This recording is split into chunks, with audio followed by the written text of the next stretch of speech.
আমি কল্পনাও করতে পারি নাই যে আপনারা এইভাবে স্বতঃস্ফূর্তভাবে অন্যায়কে প্রতিহত করার জন্য, খুনিদের বিরুদ্ধে, জালেমদের বিরুদ্ধে এরকম বুক পেতে তুলে নিয়ে আজকে এর পক্ষে, ইসলামের পক্ষে অবস্থান নেবেন।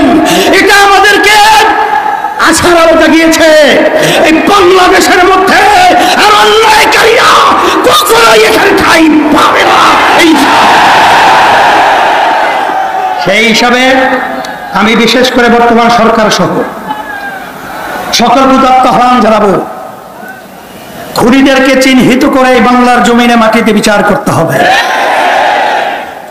এই যেই সমস্ত জানেন, যেই সমস্ত দুর্নীতিবাজ, আমার রিকশাওয়ালা ভাই যারা রোদ্রের ভিতরে রিকশা চালিয়ে,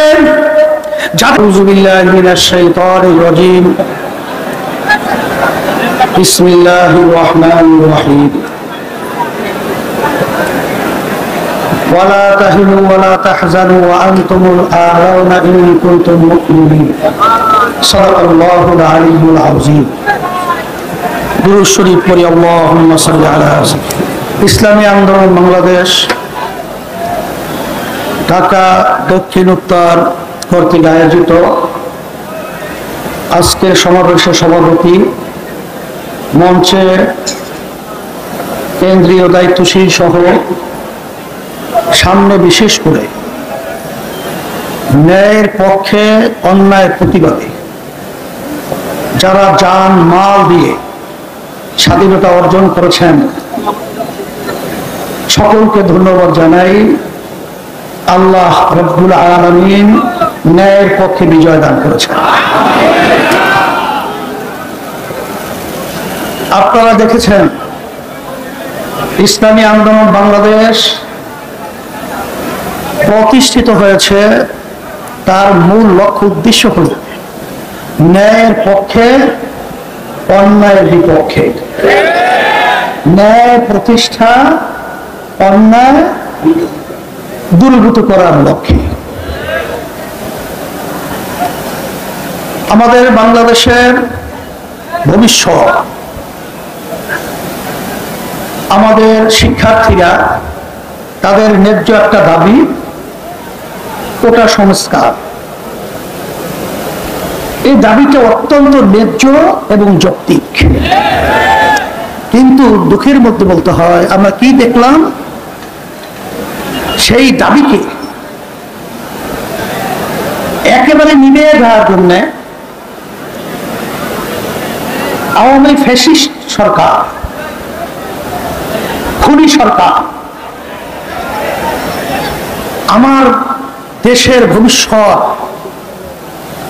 আমার শিক্ষার্থীদের উপরে নির্বিচারে ঠান্ডা মাথায় পাখির মতো গুলি করে তাদেরকে মাটিতে লুটিয়ে ফেলল।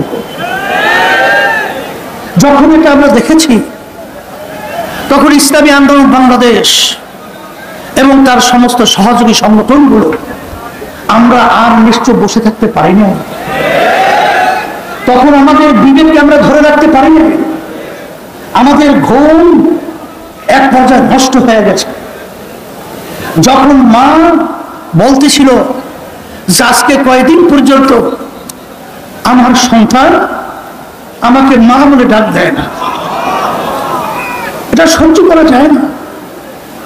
তখন একমাত্র রাজনৈতিক ব্যানার ইসলামী আন্দোলন বাংলাদেশ এত বড় কঠিন ঝুঁকি নিয়ে রাজপথে সর্বপ্রথম এই অন্যায়ের প্রতিবাদে, জালিমদের বিরুদ্ধে, খুনিদের বিরুদ্ধে, ছাত্রদের ন্যায্য দাবি অধিকার বাস্তবায়নের লক্ষ্যে ইসলামী আন্দোলন বাংলাদেশ সশরীরে উপস্থিত হয়ে প্রতিবাদ করেছে। আপনারা দেখেছেন সেই আন্দোলন সংগ্রামে আল্লাহ রাব্বুল আলামিন, গ্রামে একটা কথা আছে, ফিরাউন কিন্তু বুঝে নাই যে নীল নদীর ভিতরে ডুবে মরবে, কারণ কিন্তু বুঝে নাই এভাবে তার ধ্বংস হয়ে যাবে। আমরা বারবার বলেছিলাম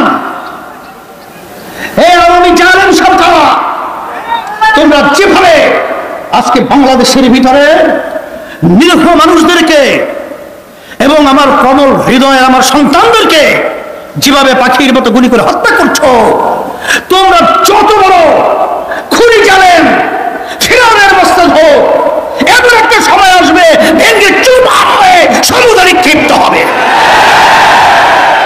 তাই আল্লাহ রাব্বুল আলামিন আমাদেরকে দেখালেন, গ্রামে একটা কথা আছে, পচা শামুকে পা কেটে যায়। এত ছোট্ট একটা ঘটনা, এর মাধ্যমে এই ফিরআউনের মস্তক তসতস হবে, চিন্তাও করা যায় না। এর মাধ্যমে আমি একটা আগাম বার্তা দিতে চাই যে বর্তমান যারা কেয়ারটেকার সরকার রয়েছেন, অন্তর্বর্তীকালীন সরকার রয়েছেন, আমরা আপনাদেরকে ধন্যবাদ জানাই, কিন্তু ইতিহাস ভুলবেন না, দেশের মানুষের আশা আকাঙ্ক্ষার কথা ভুলবেন না। আপনারা যে আমার ভাইরা, আমার যে ছেলেরা, আমার যে মেয়েরা রক্ত দিয়েছে, তাদের রক্তের ইতিহাস আপনারা ভুলবেন না। দেশকে সুন্দর করবেন, জনগণের অধিকারকে ফিরিয়ে দেবেন। সাথে সাথে আপনারা কাজ করতে গিয়ে, আপনাদের দায়িত্ব পালন করতে গিয়ে যদি ন্যায়ের পক্ষে, দেশের পক্ষে, আজকে জনগণের পক্ষে, ইসলামের পক্ষে যদি আপনাদের কাজ থাকে, ইসলামী আন্দোলন বাংলাদেশ আপনাদের সাথে, বাংলাদেশের সর্বস্তরের জনগণ আপনাদের সাথে থাকবে।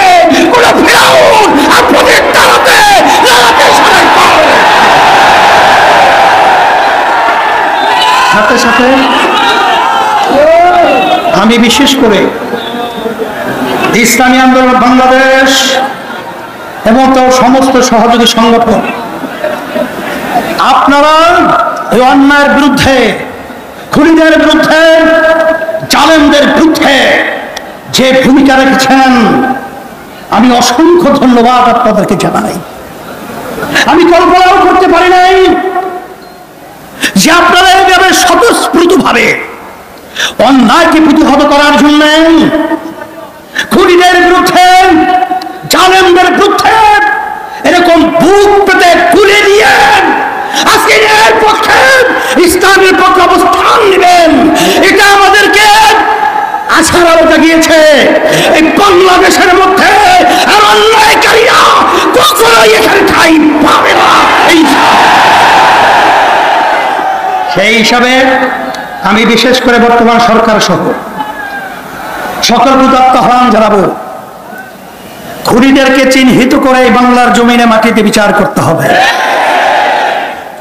এই যেই সমস্ত জানেন, যেই সমস্ত দুর্নীতিবাজ, আমার রিক্সাওয়ালা ভাই, যারা রোদ্রের ভিতরে রিক্সা চালিয়ে যাদের মাথার ঘাম পায়ে পড়েছিল, আমার ঠেলাগাড়িওয়ালা ভাই, আমার শ্রমিক ভাইরা, এই কষ্ট উপার্জিত যেই সম্পদ সরকারি ফান্ড জমা হয়েছিল, যারা এই সম্পদ টাকা লুট করেছে, বিদেশে বেগমপাড়া তৈরি করেছে, সুইস ব্যাংকে টাকা জমা রেখেছে, অচেরি ওদের টাকা খরচ করে সরকারি ফান্ডে জমার ব্যবস্থা করতে হবে।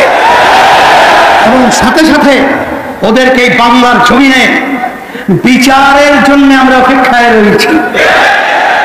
দুর্নীতিবাজদের বিচার হবে। এই স্বাধীনতাকামীর যারা রক্ত দিয়েছে তাদের আত্মা শান্তি পাবে। সেই হিসাবে আজকে ইসলামী আন্দোলন বাংলাদেশ এবং তার সমস্ত সহযোগী সংগঠন সকলকে উদাত্ত আহ্বান জানাবো। ইতিমধ্যে দেশ আজকে সর্বদিক থেকে এলোমেলো অবস্থায়, আপনারা মন্ত্রী পাহারা দিয়েছেন, আপনারা রাস্তায় রাস্তায় গাড়ি জঞ্জাট যেন সৃষ্টি না হয় ট্রাফিকের ভূমিকা পালন করেছেন, আহত ভাইদের পাশে গিয়েছেন, আপনারা বিভিন্ন পর্যায়ে দায়িত্ব পালন করেছেন। ইসলামী আন্দোলন বাংলাদেশ তার পক্ষ থেকে আমি হিসাবে আপনাদেরকে ধন্যবাদ জানাই। আল্লাহ আপনাদেরকে দুনিয়া এবং আখিরাতে যাচাই খায় দান করুন।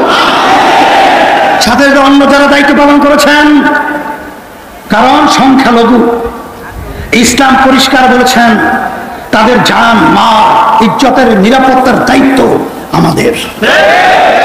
কখনোই তাদের উপরে জুলুম করা যাবে না।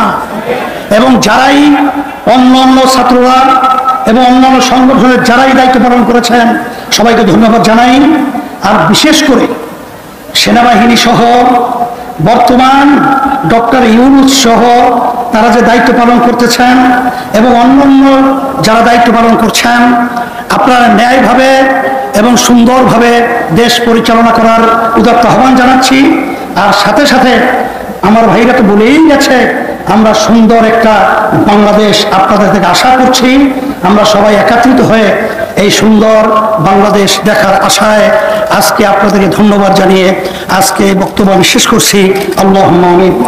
যারা এই আন্দোলন সংগ্রামে জীবন দিয়েছে